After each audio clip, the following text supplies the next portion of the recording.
Hello, everyone. I'm Susan Nash, and I'm really thrilled to be here.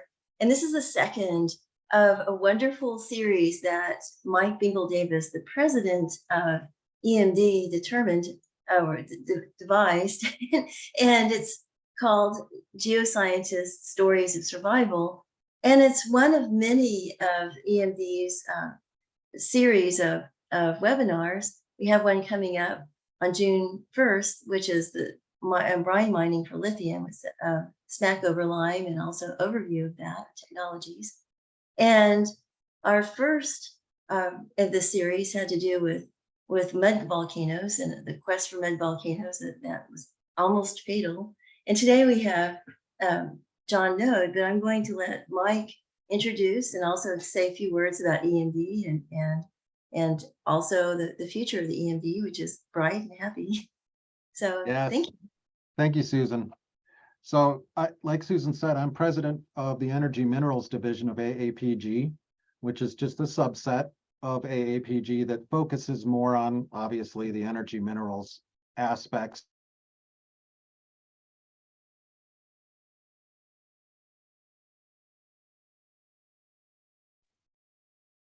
Should I start over? Was I muted? You became muted. I did, okay.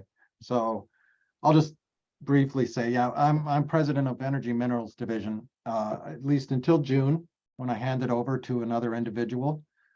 And this is this, like Susan said, this is the scientists' stories of survival. And so what it is it's basically a series of semi-informal talks, and they involve a bit of danger and field work, and we're really lucky to have John Node today, and I'm going to introduce him. He graduated in 1985 and started working as a mining geologist in South Africa. Very cool.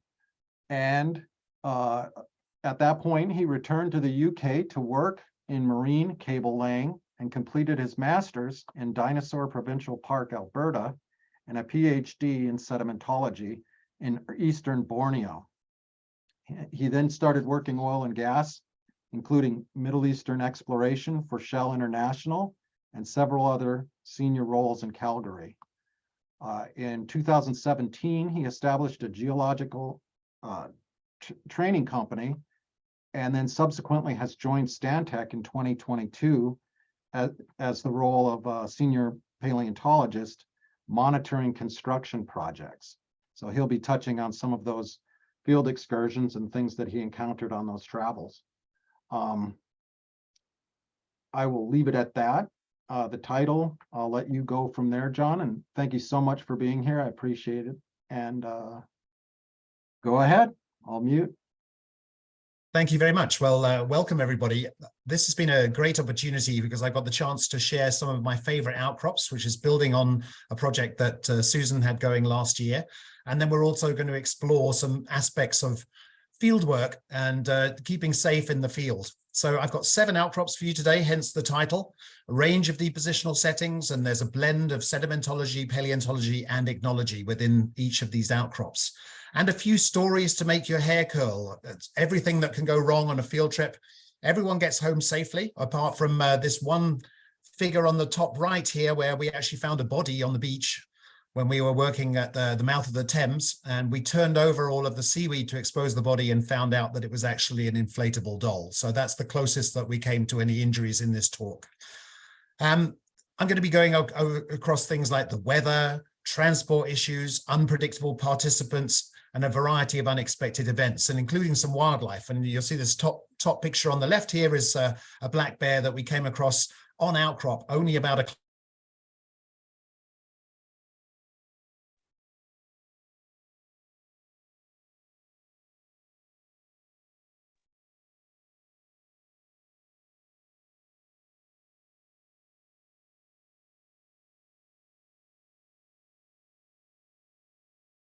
How are we doing here? Can you hear me?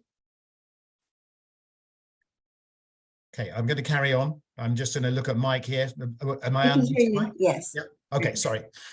So a few things I'm not going to talk about today. I'm not going to talk about any bar brawls. I'm not going to talk about having to share beds with fellow field trippers, which happened at a hotel in France where we turned up, where they assumed that we were in couples. I'm not going to talk about the loudest snorer that I shared a room with in Texas, who is a famous British professor, so he'll have to remain nameless for now. And I'm not going to mention any golf stories, but I am going to share some wonderful outcrops as well. And we're going to start off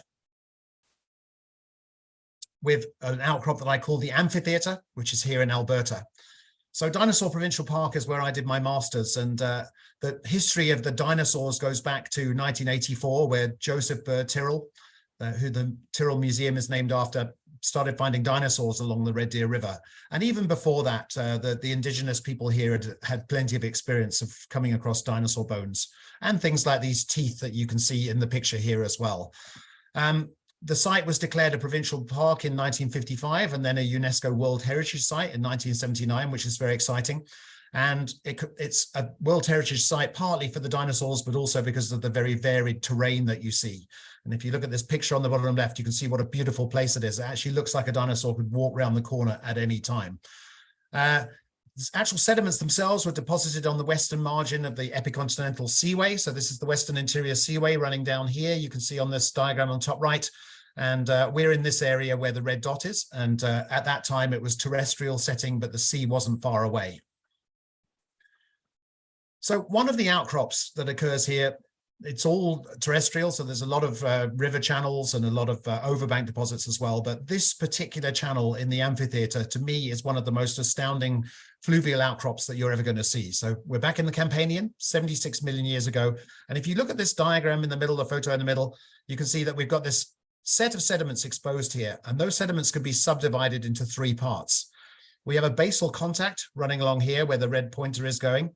And you can see that on the bottom diagram here that I've actually picked out the different settings. That's overlain by trough cross-bedded sandstones, and this will be deposited during fast flow in the river, where the river's moving along, moving a lot of sandy material, and that's creating sand dunes on the riverbed. As you go up the bank of the river, you get the inclined heterolithic stratification, which is these kind of like paler brownish gray layers that's sitting in here. So these will be formed on the point bar, so on the bank of the river as the river's gradually eroding its outer bank and meandering laterally.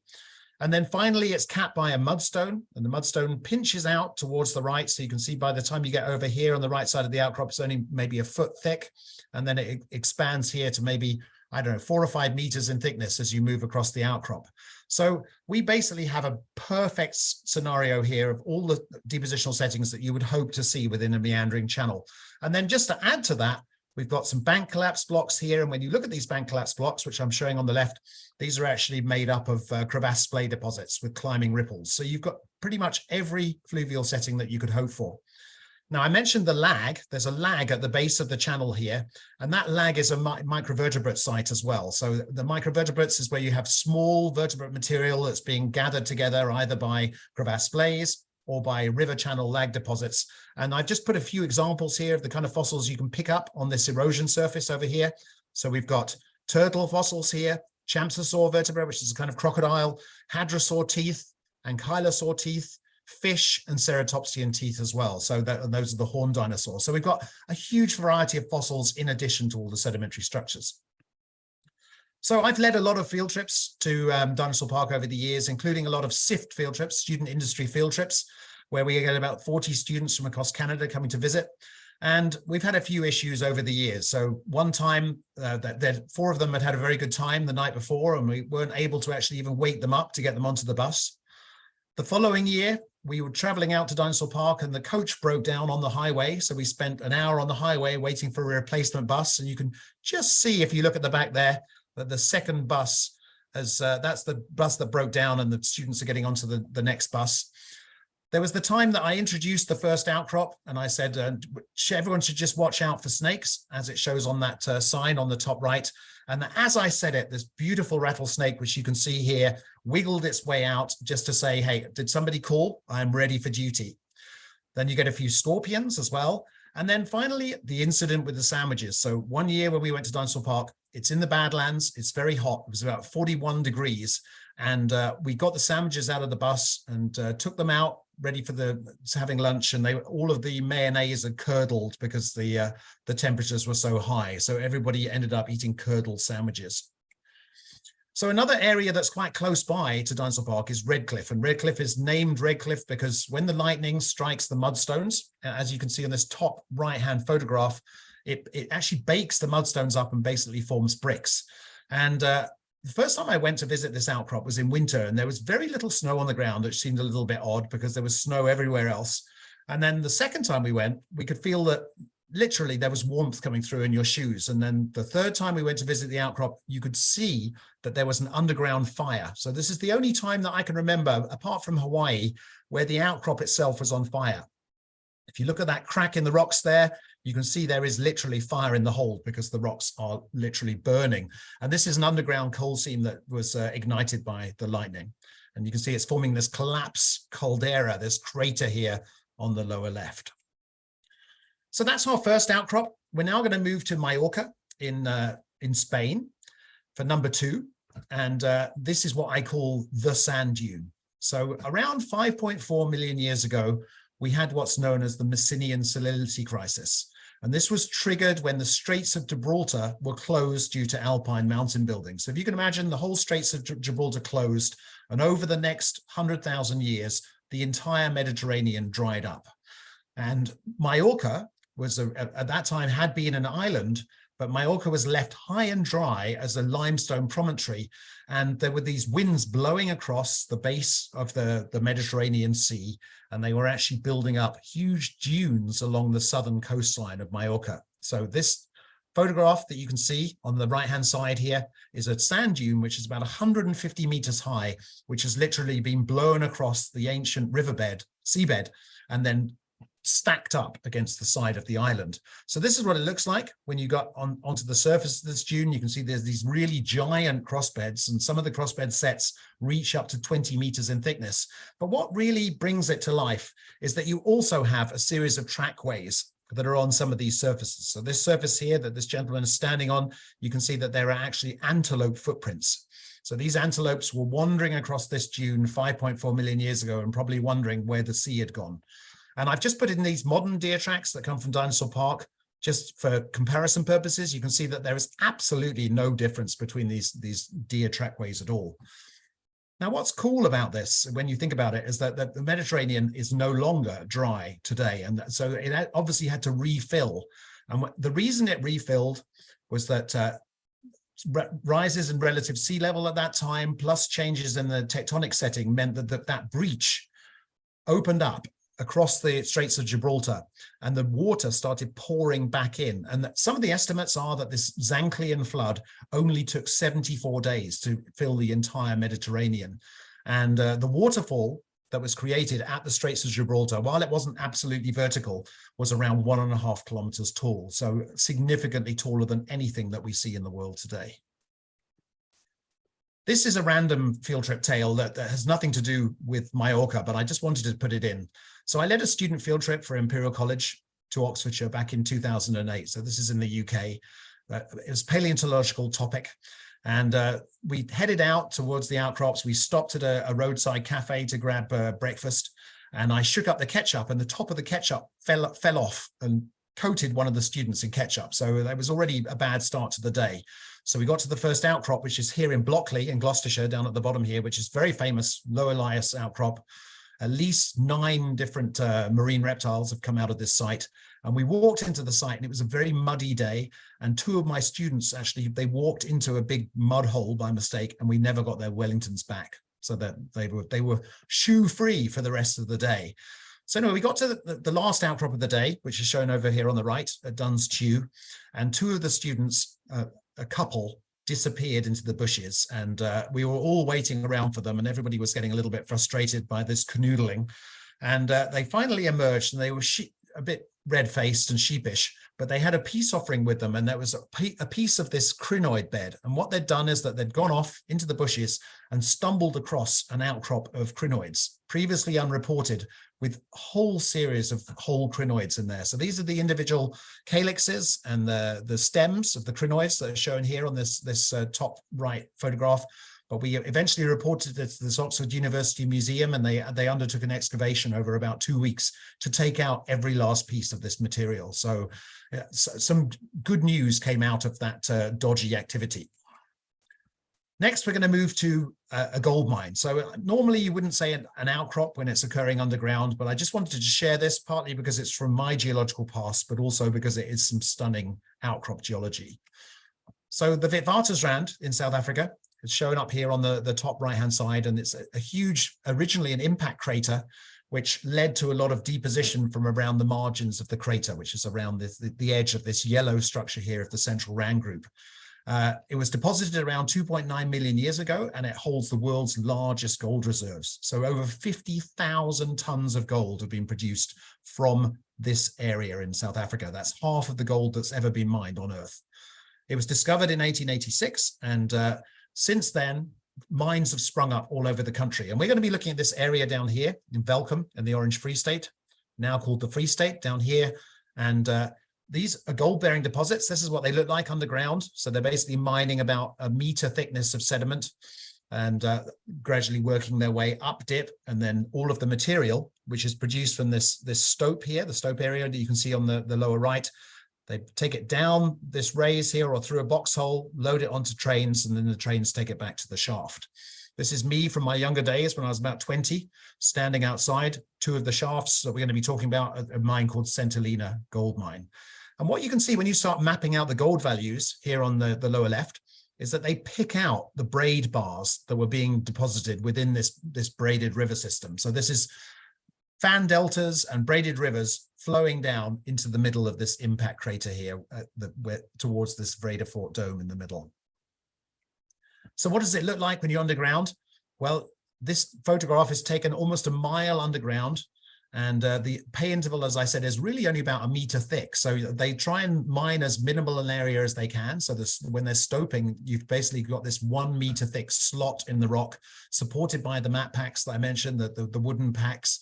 And all of the deposits are fluvial conglomerates. And the conglomerates are just beautiful rocks. So you can see that on this diagram here, which is basically taken underground, that you have lots of quartzite pebbles in here and chert pebbles as well. But what you also have is uranite, uranium, and you also have some visible gold in there as well. So that if you look on this lower right diagram here, these very sickly yellow colors here, this is visible gold. And then back in those days, 2.9 billion years ago, there were algae living in the rivers, and the algae were depositing these carbon seams. So these carbon seams here are basically frozen oil that's been produced by the algae, and the gold forms an amalgam with this carbon. So you end up with these carbon seams, shown in this hand specimen here, coated with visible gold. So this is some of the richest deposits in the world, up to 30 kilograms a ton. And to give you an idea, you need about 15 grams a ton to be paid. So there are a lot of unforgettable stories from South Africa. This is Makomi, which was a sacred mountain, which my company ended up putting a rig here to drill down into this to see whether it was a vanadium pipe, which it was. And you can just see the roads here that was circling around. We were hoping to use a helicopter to put the rig, but the insurance was way too expensive. So we ended up putting this spiral road up to the top of the structure. There are lots of snakes there. We had snakes in our garden, and they make a noise like a vacuum cleaner. You open the back door and you don't expect to see a 15-foot python sitting out there. The word for chaser in Fanegalo, which is kind of like the mine language, means hot and explosive. So there were a couple of times when we were underground and people were saying to us, "Hey, chaser, chaser." And we're kind of like, yes, yes, it is very hot. Where what they actually meant was, we've just laid some explosives down, so get your butt out of here. There are lots of animals around in this area as well. So this is the northeastern part of South Africa. So I had vervet monkeys in my garden, and this is a vervet monkey trying to steal my kettle, probably because it was pretty dry at that time. But they also stole the pieces of core from our little makeshift core store. And then one day I was logging core, and there was a lot of leaves on the core that had blown onto it. And one of them turned out to be a praying mantis, which flew out of the core into my face and almost gave me a heart attack. This is the king of Laboa, just to the north of us. And the king, he arranged to see me so that I could talk to him about drilling some of these the exploration wells that we needed to look at. And I ended up waiting for a day and a half to see him, which I think was his way of showing that maybe mining companies are not the most important thing in South Africa. And then just these other 2 points here, we actually use a witch doctor to douse for water when we were drilling exploration holes, which sounds crazy, but we had a much higher success rate than just drilling off the cuff. And then they're still using budgerigars underground in some of the mines as another way of testing for gas. And some final words of advice from South Africa: please beware of falling sausage fruit. And this has got to be my favorite sign. And if you wonder what a sausage fruit actually looks like, it looks like this. And this is about a foot long, this thing. So if it did fall on you, you would definitely know about it. So now we're going to move to bird quarry in Sabah in Borneo. So this is where I was working on my PhD.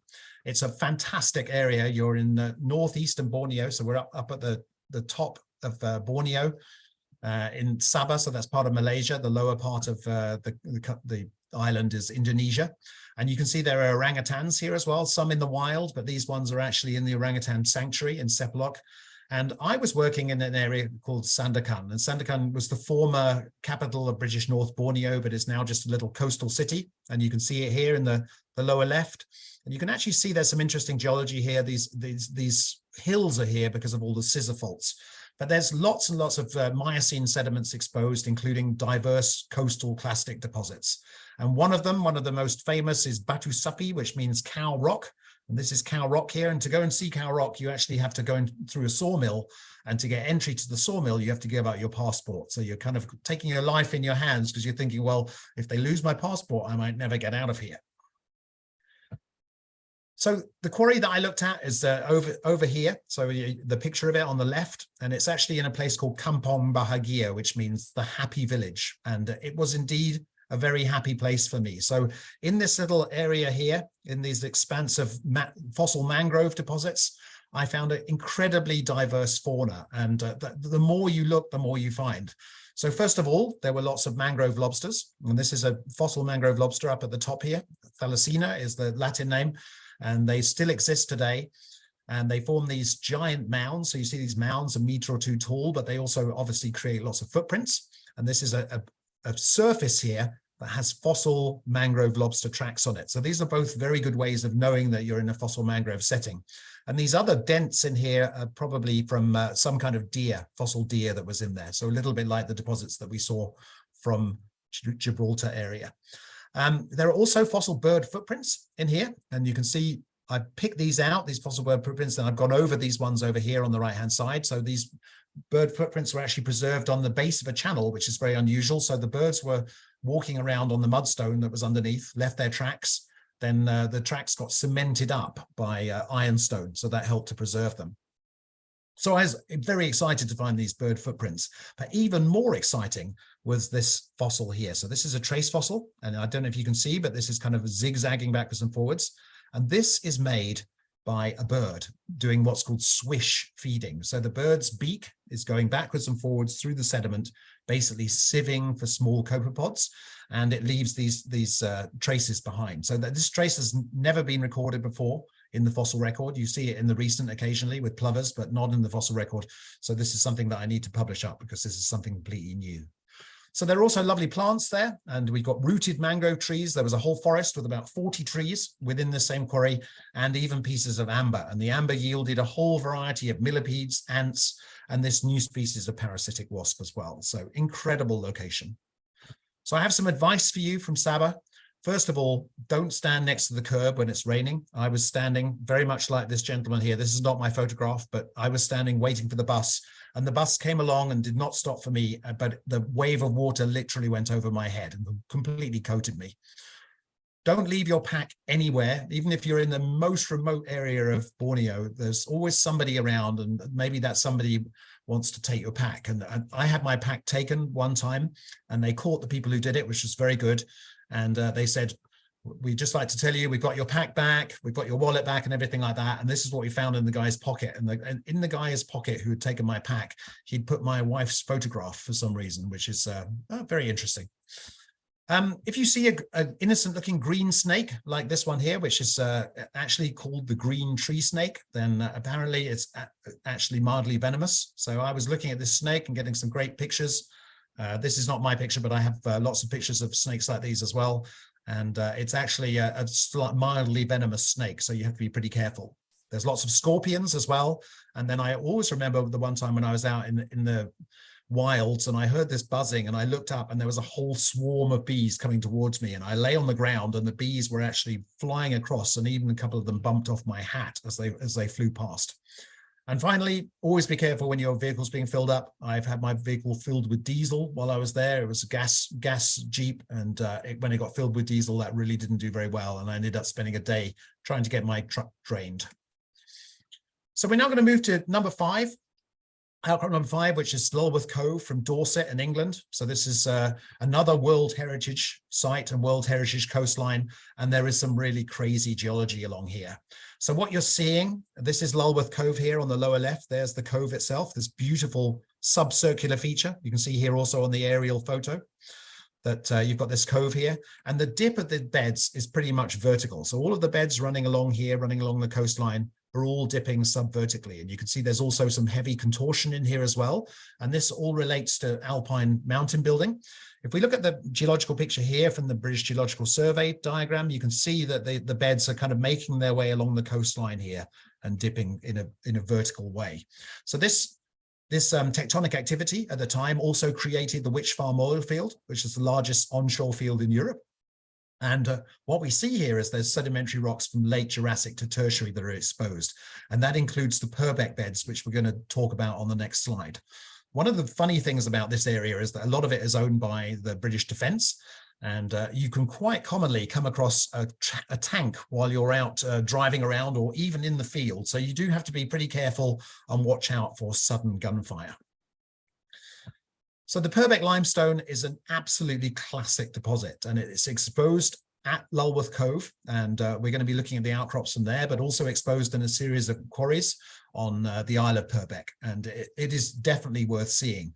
So what you have in the first place is you have these incredible thrombolites here. So they're like giant donuts. So this top diagram here and the diagram on the right, that's my sun for scale there. And those thrombolites were formed by ancient trees, and then algae grew around the trees, and the trees are eventually rotted away, leaving these algal donuts here on the outcrop. So you can see that there's a set of 3 of these donuts here, and some of them are quite suggestive. So I've tried to choose ones that are relatively innocent for us to look at. There's also a lot of evaporites in here. This was all deposited in kind of a very shallow lagoonal setting in a coastal environment. And the evaporites have collapsed, and they've collapsed and left what are called the broken beds. So this is my daughter for scale. This is from a few years ago. She's much older now. But you can see these beds here are heavily contorted, and that's because they've been, the salt has been dissolved and then the beds have collapsed. And there's good evidence of the salt in these deposits as well, where you can see these nice hopper crystals here. So these are original salt crystals that were within the mudstone. The salt crystals were dissolved out, and then the mud formed a pseudomorph of the original salt crystals. There's animals as well, and some of the animals include fossil turtles and dinosaurs, and the dinosaurs have left these amazing footprints. So this is an iguanodon footprint here, and if you go to the golf course on the Isle of Purbeck, then they've got a footprint mounted on the hearth of the golf club. So you can go in there and you can see the footprint inside, and they have a footprint on their logo as well. There are also fossil trees, including some really nice cycads. We've got one here. And all of these sediments, because they're all semi-terrestrial, we see a lot of dirt beds in here as well, and often capped by these thrombolites. So these the donuts. So Dorset has its problems as well. I mean, it is the most beautiful place in the world and is a World Heritage Site. But as you can see, there's some issues that you have to remember. So first of all, there are nudist beaches. So you can see this is my field trip here that I was leading actually for a oil company here in Calgary. And we're looking at the sign here, and I'm just warning everybody that it's a nudist beach. So just if they wanted to take their clothes off, they were quite welcome to, but the conditions weren't really conducive to that. But a lot of outcrops do tend to be in these locations, but I kind of like the fact that they say, warning that you're on a nudist beach and careful for unstable cliffs and falling rocks as well. So that trip we went on was particularly rainy, and this is one of the drier days. I'm standing here by Stonehenge, and this is the kind of typical apparel down here that you'd be forced to wear when you're out in the field. We also had these extraordinary conditions where the wind was so strong, the onshore wind. This is supposed to be low tide. So this whole area here is supposed to be exposed, but we were unable to get down onto the beach because of these incredibly high winds. Another thing that I remember while I was there, that I was in my room sleeping. I mean, I'm the field trip leader, I'm trying to get some sleep. And then 4 a.m. somebody's knocking on my door, and it's one of the field trip participants saying, my roof is leaking in my room. And I said, well, I'm not really the hotel manager, so perhaps you'd rather go and talk to them. But for some reason, they thought that being a field trip leader meant that you were an expert on leaky roofs. So there are some other challenges on this trip, and we were actually on a beach, very famous section. These are the tallest cliffs in England here in West Bay. So this is also within that Dorset area. We turned up there for the field trip, and they were busy filming a program called Broadchurch. So maybe some of you have seen on TV. So this is a kind of murder thriller, and it involves somebody sadly falling from the cliffs at the beginning of the program. So we were here and they were filming, and initially they wouldn't even let us onto the beach. And I kind of talked my way onto the beach, and they said, you have to have the security guy with you to make sure that you don't come and disturb us while we're filming. So the security guy came along with us, and he whispered to us that he had a degree in geology, but he made us promise not to tell anyone because he'd lose credibility, which didn't say much for what they thought of us. So I've seen several other film sets while I've been out in the field, and this one down here in the bottom, this is from Drumheller, so around two hours drive from Calgary, and you can see that there's an encampment here within this horseshoe canyon. And this was for a film called Lost in Space, which is a kind of remake of something from the 60s, I think. So you can see they put a whole fake campsite in there as well. And then for any of you that were familiar with Doctor Who, the place where I kind of cut my teeth on geology, and I've led a few field trips there, is Harefield in West London, which is also famous for its heart hospital. And I went there one time, and there was an impact crater in the quarry, which was pretty exciting, but they'd actually built it specifically for a Doctor Who film set. So number 6, the Book Cliffs in Utah. So we're nearly there at the end of the field trip, but the Book Cliffs are a series of desert mountains and outcrop. This is what they look like when you see them. And the cliffs of Cretaceous sandstone apparently look something like books, which is why it was called Book Cliffs. And these host some of the world's best exposures of coastal and shore-face deposits. So for anyone who's ever looked at sequence stratigraphy, here we have the offshore transition, lower shore face, middle shore face, upper shore face, and then sequence boundary at the top. So this is basically the sequence stratigraphic laboratory. This is where it really all began. And a lot of work's been done on these rocks. A lot of wells have been drilled behind the outcrop to compare it to the outcrop data, and then has been used by oil companies around the world. And this just shows you, this picture on the lower left just shows you what it's like, where you have these tongues of coarse clastics prograding into a more offshore environment with these mudstones here. So that, and you can see there's tongue after tongue after tongue, pulse after pulse, and a lot of people have been able to tie this in sequence stratigraphically. There are also other structures like these giant gutter casts, which you see, it's basically everywhere you go, you see more structures. So there's incised channels and estuarine deposits, lots of coaly deposits as well, and even some very striking petroglyphs here as well. So the most difficult thing about working here is that if it starts raining, you have to get out of there. You've got 10 minutes to get out before the rain turns the pathways into just a slip fest. And the reason is because there's a lot of bentonite clays, and the bentonites are swelling clays. So as soon as the rain starts hitting them, the clays swell up and you cannot get any traction. So that's the biggest hassle there as well. And I put in some kind of fun comments here. This is from a field trip that we did. We're near Salt Lake City here, and you can see that there's a heavy traffic jam here with 7 cars all stacked up. There's lots of overhanging rocks that you have to be pretty careful about. So look at these overhanging rocks here. This is one of the arches in Arches National Park. And yeah, you have to be pretty careful of these dangerously balanced rocks here, like balanced rock also down here in Utah. And then this is a gilsonite mine down here, and you can see that they literally have just mined this frozen asphalt across country. So it creates these giant slots in the landscape. So you wouldn't want to drive into one of those. So we're going to finish off with the place where I am right now, out in Springbank. There's just 15 kilometers west of Calgary. There's a new project here that's focused on flood defenses. and they're creating a big dry dam up here. So I'm sitting down in this area here in the site office. Down here, we have the Elbow River flowing past. And the idea is that if the river's in flood, then they'll open up floodgates here. There's going to be a canal that runs across country, and then a big dry dam sitting up here where the water will be stored until the floodgates go down. And this is just an artist's impression of what it's going to look like where those gates are. And this is all because of something that happened in 2013, which I'll come to in a minute. So I visit here 6 days a week to go and monitor the geology and the paleontology. That's my day job, which barely feels like a job. And you can see that, first of all, we have some fantastic geology here. These are folded sediments. They're mostly Upper Cretaceous, Lower Tertiary in age, but this is where we've got a big fault that crosses one of the areas where we're putting in some big structures. There are also lovely depositional structures as well. So this is another one of these meandering channels, a bit like the one we saw at Dinosaur Park, with sandy material at the base here with the dune deposits, and then these are lateral accretion surfaces here from the point bar, sandy point bar. And then there's some amazing fossils here as well. So we have these incredible leaf bed, which the museum came and worked on for a few days. We have fossil trees, and this is like the charcoalized rim, the bark of the tree, and then the petrified tree in the middle. And then we also have this amazing oyster bed. So the oyster bed has led me to a big study of oyster beds around Alberta.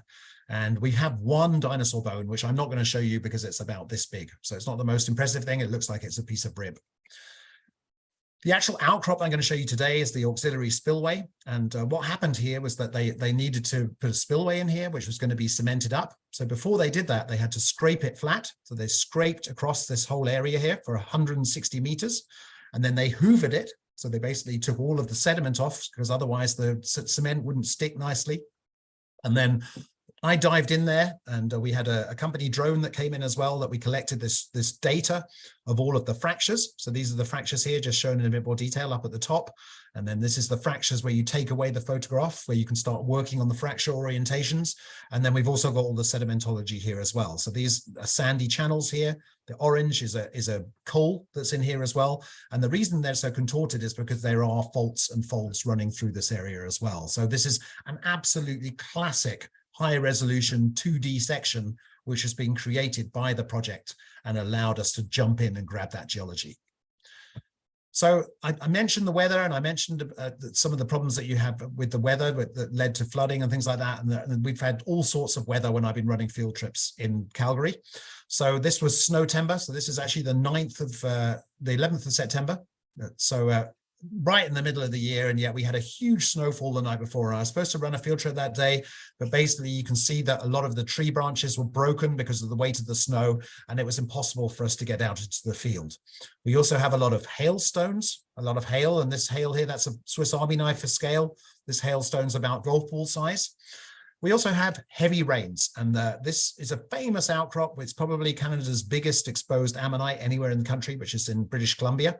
And as you can see, there was a time that I got to see it, but I led a field trip there, and we arrived at the field trip at the bridge to drive over the bridge, and you can see that the bridge are completely washed away. So there are lots of challenges. And then it can also be very, very hot and very cold. So as it can be very hot, shown here on the top right, where my iPhone got so hot that it couldn't even be used.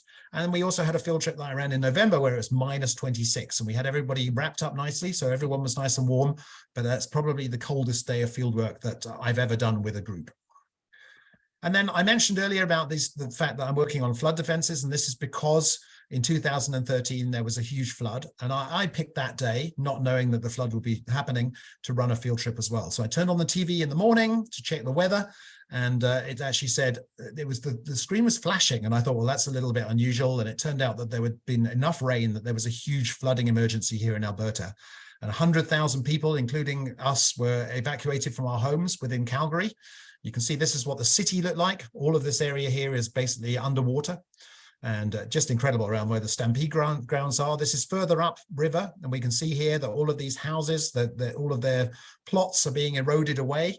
And there was pretty much some excitement in the zoo. The poor giraffes are very upset because their enclosure was flooded.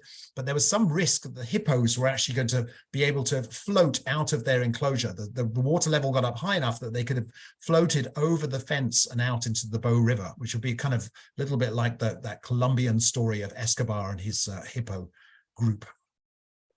So just to sum up, there are many amazing outcrops out there, some of which are incredibly famous, but a lot of them are just hidden away and they're just waiting for you to appreciate them. And if you get out there and you put the time in to look at outcrops properly, look at the small things to help with the interpretation, then you can find your own magnificent seven, which maybe no one else has ever seen. Always keep safety in mind. Obviously, there's nothing more important than safety, and always plan your fieldwork in advance and remember to check the weather.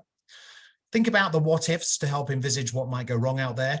And something will always go wrong, but just be prepared to be flexible and you'll still be able to complete your field trips. So have fun out there and thank you for listening.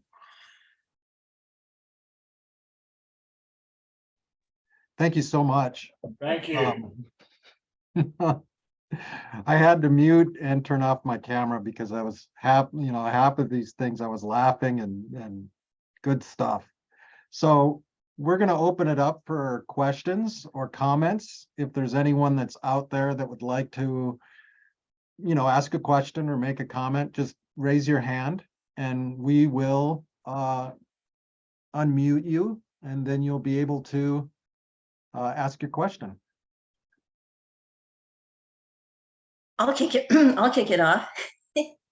So, I just love what your experiences and the like lessons learned and all the different places you've been. And I'm really intrigued with your job now.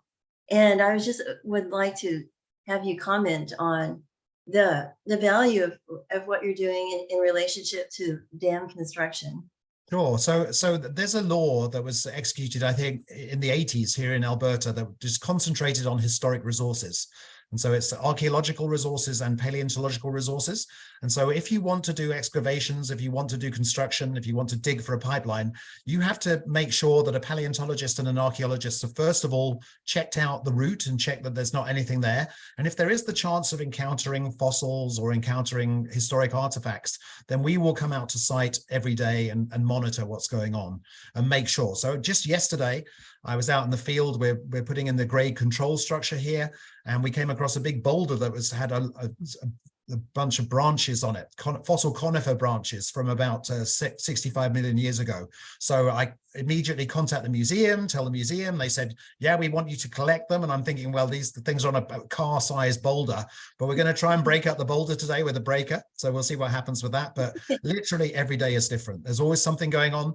And if I'm not doing this, then I'm back in the office writing up the reports. I quite enjoy report writing or putting in new applications for permits as well. So that is my day-to-day life. It's basically going out to the field every day and looking for fossils. As my mum said, it's something that I've been doing since I was 7, but I finally found a way of getting paid for it. I just love it. And it reminds me so much of what's going on. And well, it reminds me of Morocco, for example, with the phosphate. When they do that, they have phosphate mining. But what they do is they pull out the fossils. And coincidentally, the fossils aren't of high phosphate grade anyway. So there's not a conflict there. But then I think it goes, in that case, I know that I don't know if it goes to a museum or the government, but they do end up in museums and in collections, and then they end up being sold. Do you guys ever put any of these things that you find at, like, say, the Tucson Gem and Mineral Show? No, nothing gets, actually, if you find a fossil here in Alberta, you're not considered the owner. You are just the curator. So you're not allowed to take it out of the province. It's still owned by the province.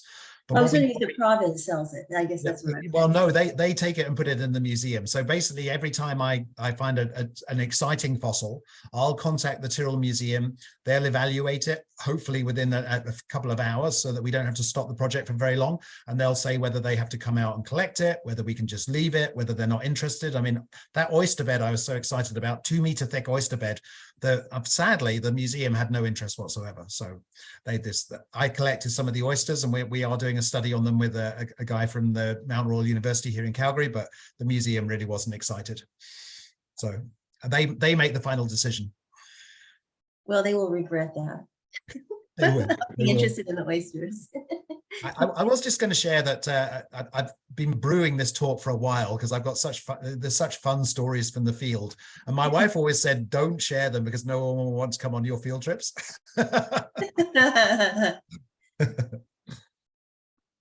Well, like you said, everybody made it out. Yeah, exactly. Right? No one was damaged. Except for the two individuals that were left behind. Yeah. I'm I kind have of some amazed- questions. Oh, Oh, go I'm ahead. sorry. No, go ahead. Sorry. First of all, what is a welly? Oh, welly, it's a rubber boot. In the UK, we call them Wellington boots because they were invented by the Duke of Wellington. How did they lose them? So they walked into what looked like just a nice flat area of mud, and the area of mud, it was one of those things where they literally immediately disappeared up to their waists, and we had to pull them out. And when we pulled them out, their boots unfortunately did not come out with them. The other thing, my last question is, you probably mentioned this, but what caused the closure of the Mediterranean? So yeah, I did mention it, but I didn't go into any detail. So there was alpine mountain building going on, and that was towards the end of the alpine mountain building. But whatever had actually created the Straits of Gibraltar in the first place and created that structure, that fault, there was strike slip movement on that fault that then closed it back up again. Okay, thank you. And I think that actually that it's still in that situation. What's changed now that made it fill back up again is that the relative sea level rose. Because the Miocene is a very warm time in history, so that gradually created warm enough conditions that you melted the ice caps, and the rise in sea level allowed the Mediterranean to refill again. Okay, thank you. So I noticed a comment here from Ariet, and he's absolutely right. I do think that this protecting these natural resources is very important, and it's great that Alberta has that law in place, and it would be very nice if more countries around the world did the same thing.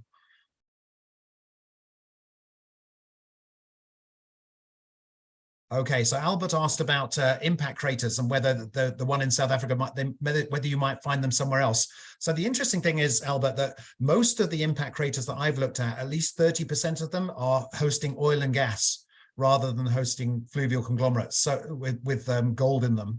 So typically what happens is you create the crater, and in South Africa you had a situation where you had a lot of shield rocks around the side, so they were being the shield rocks were being eroded, and the gold was being introduced into the system. But normally what happens is you create the crater, it fills up with organic material, it then fills up with mud, which forms a seal, and you end up with an oil deposit. So there's at least 30 to 40 fields, oil fields that I can think of, and gas fields that are created by impacts. And the most famous one is Chicxulub and the Cantarell field, which holds 2.1 billion barrels. So that meteor that probably destroyed the dinosaurs was also responsible for creating Mexico's biggest oil field.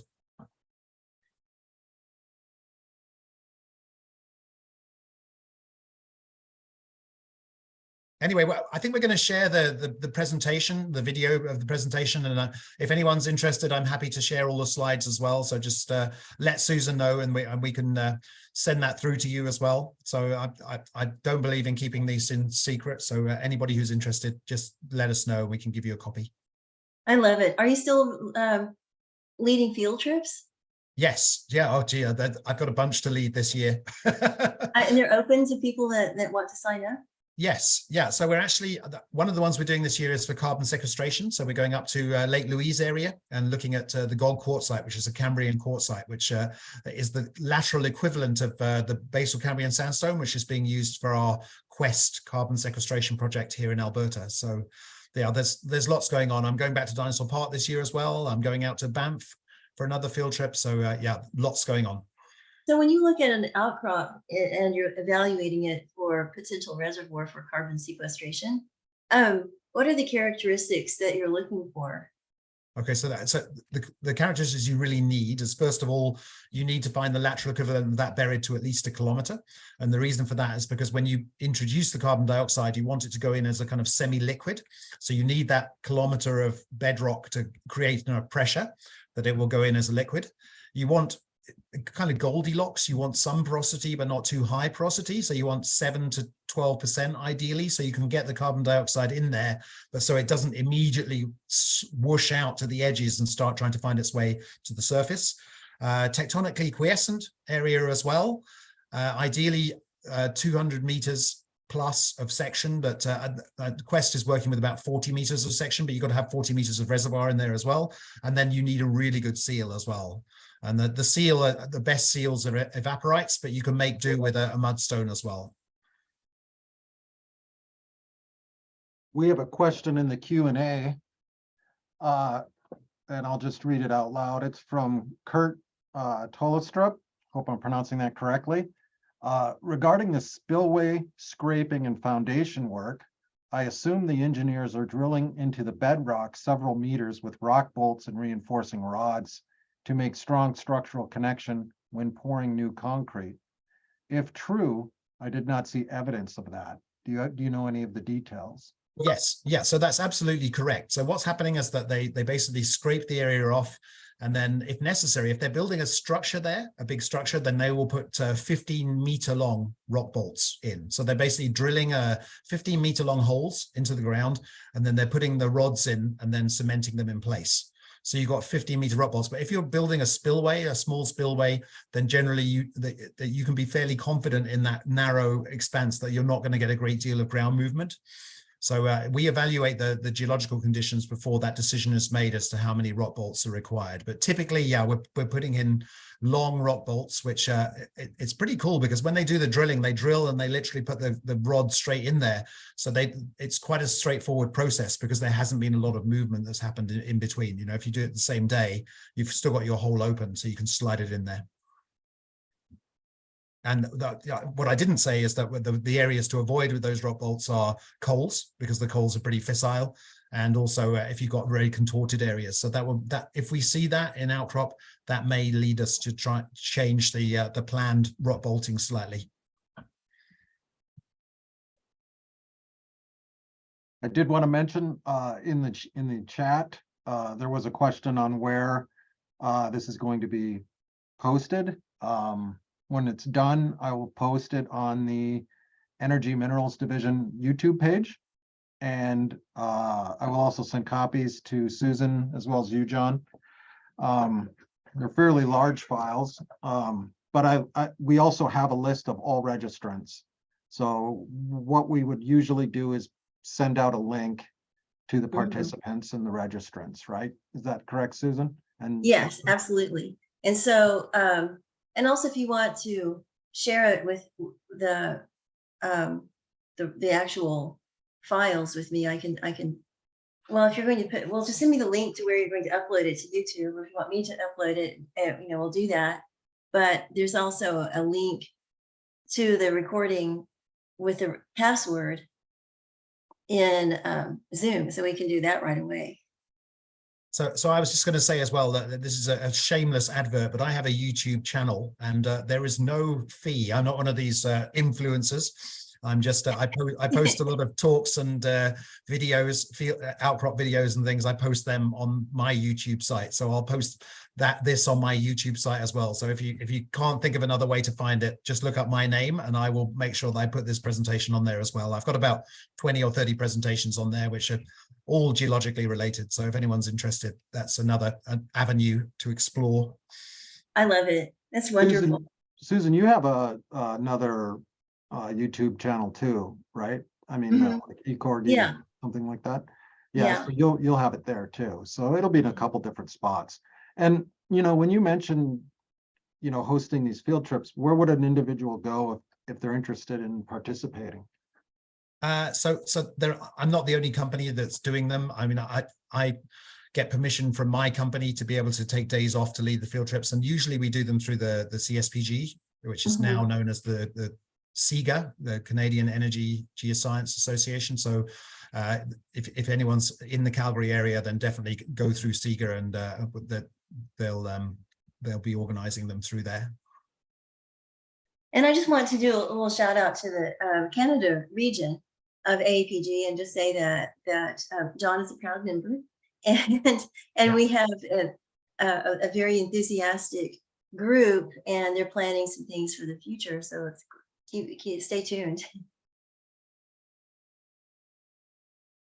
Yeah, the name AAPG is a bit of a misnomer. It's not just petroleum, and it's not just the United States. It's international, and we cover a lot of different things. So I also wanted to say that if those hippos are mean, right?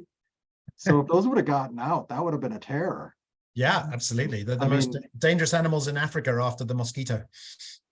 Just cruising around in the streets. That's frightening.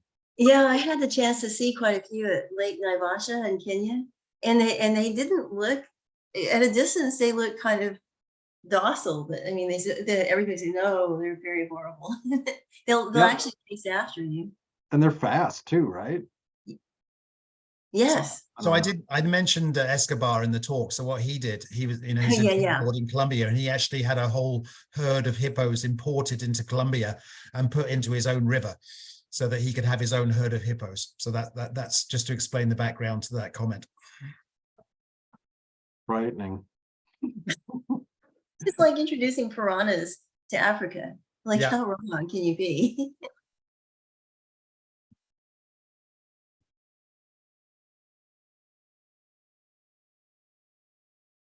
Well, If again, anyone Go has any questions or anything like that, and the other thing you can do is always find my email online, and I'm happy to answer any questions if anyone thinks of anything after the talk.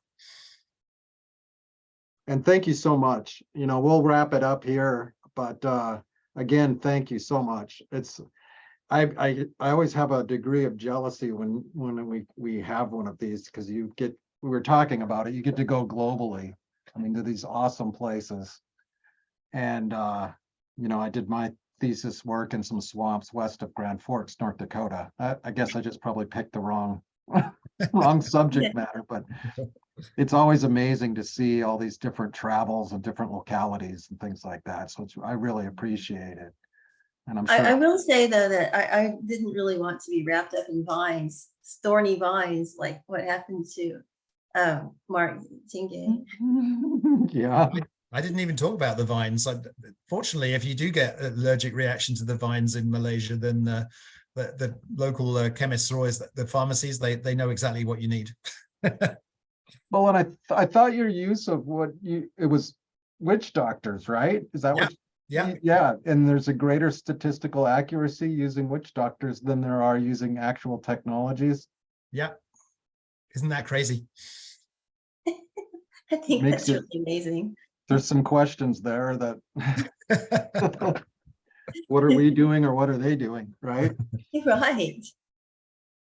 So, well, and it was cool to see the inside workings of the Witwatersrand district. I'd never, it's one I'm familiar obviously with, but never really dug into. So that was very nice. Great. If there's any other questions, we still have technically 2 minutes until 10. And if there aren't any questions, I will end the presentation now. Just one little comment that next week we have brine mining for lithium in our webinar, and I will go ahead and grab the meeting link and let's see, put it in the chat. So if you want to register and learn about brine mining, you can. That's on Thursday, June 1st, right? Yes, and it's at noon Oklahoma time, Central Time, and it'll be pretty interesting. We have two speakers, and one has a lot of experience with looking for evaluating the smackover and has a great understanding of the lithium there. He's worked with Standard Lithium. And then the other person will be talking about brine mining in general for lithium, but also whatever else you can get from it, and also combining geothermal. So it's just really, really good topic, and it'll just be interesting to see what the future will bring in terms of economic extraction of lithium. Yeah, material sourcing for the increasing demands in batteries and whatnot, and all the other things that are going on. Yes. Especially with the way the geopolitical scenarios are playing out, we're kind of cutting ourselves off as far as, the United States' geopolitics. We're cutting ourselves off from some significant sources.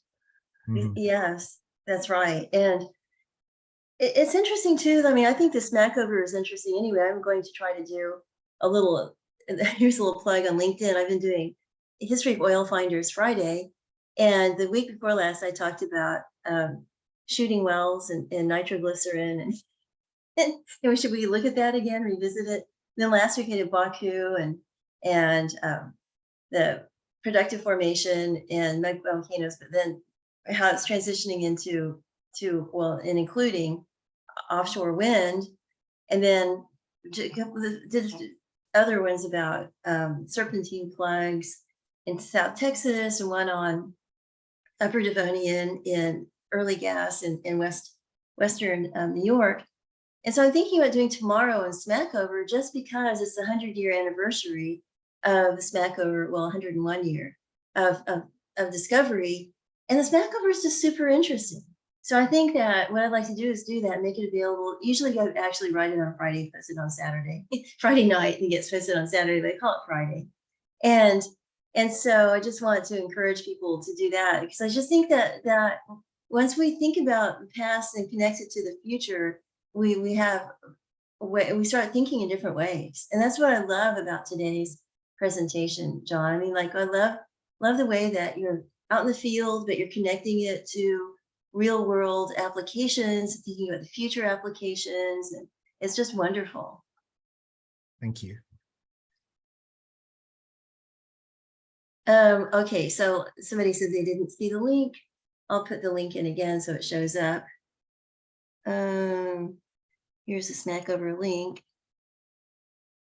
And if anybody wants to, oh, sorry, that's because I just sent it to Mike only. Oh my goodness.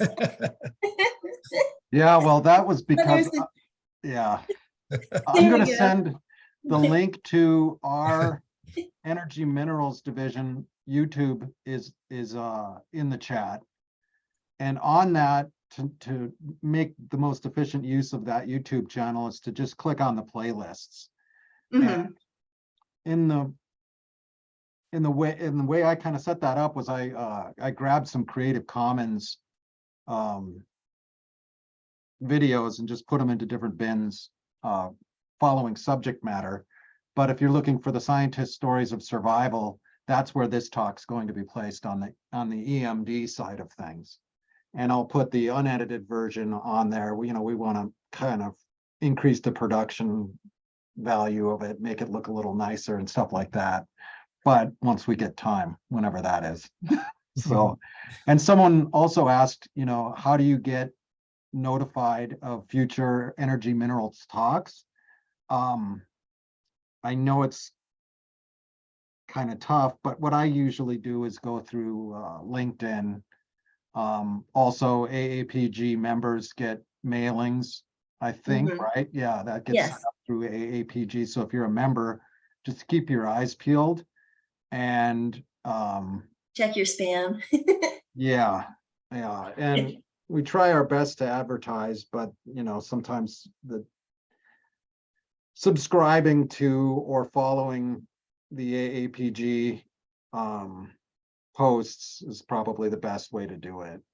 I think so. Yeah. So if you we'll put them in LinkedIn, so you can look at my channel or at APG, and then we'll also send out emails. But what we're trying to do is get enough lined up in the future. I'm working on that now to maybe even have them in the Explorer the month before. Now that's a very ambitious goal, but right. Okay, well, I am going to end. I want to thank everybody for coming and sitting and listening, and I want to especially thank John. Yes. Great, amazing talk, and Susan, great as usual. Thank you so much. Thank you, Mike. This is your idea. It's amazing and fantastic, and we'll keep them coming. Yeah, if there's anybody that's still in the chat, or if anybody's listening to this at a later time and wants to be considered for a talk, watch Mark Tingay's talk, and you watch that. You're obviously watching John's talk now. Get in contact with either Susan or myself, and we'll fit you in. So thanks again, and have a great day. Thanks, everyone. Thank you. Bye. Bye.